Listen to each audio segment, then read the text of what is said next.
կարևոր փաստ թրիփի մասին, որը մեզնից խնամքով թաքցնում են։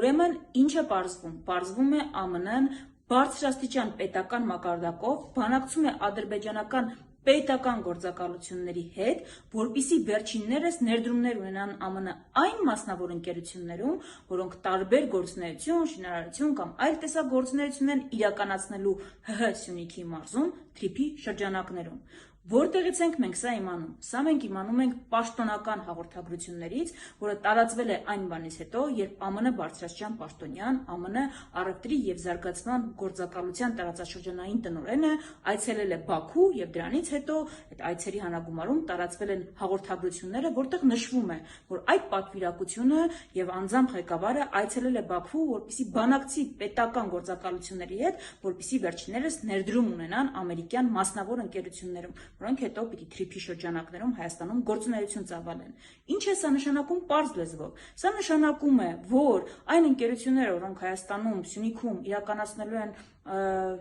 շինարարություն, այլ տեսակի գործունեություն, ամենևին կարող են ամերիկյան չլինել, այլ նրանց կապիտալի մեծ մասը, ի վերջո որոշումների կայացումը կարող է իրականանալ Ադրբեջանում ու Բաքվում, քանի որ ներդրումների մասին են բանակցվում։ Այստեղ կարևոր է նաև, որ սա ինքնուրույն կամ ինքնագլուխ ամերիկյան կողմը չէր կարող անել եւ գնալ պետական մակարդակով բանակցել Ադրբեջանի պետական գործակալությունների հետ։ Այստեղ հետեւապես արկա է պայմանավորվածություն, որն էլ իրականացնում է ամերիկյան կողմը։ Այսինքն, երբ մեզ վարդագույն շղարշի ներքո ներկայացնում են, որ ամերիկյան ներդրումներ են հոսելու, ամերիկյան կապիտալն է, որ աշխատանքներ է իրականացնելու Սյունիքում, իրականում փաստորեն բանակցվում է, որպեսզի դա լինի ադրբեջանական կապիտալը։ Եվ ես դեռ չեմ խոսում մնացած խնդրահարույց հարցերի մասին, փոխադարձության սկզբունքը, որ չի պահպանվել, այսինքն այն ռեժիմը կլինի back office, front office, ռոբոտներ կամ առանց ռոբոտներ, որը նկարագրվում է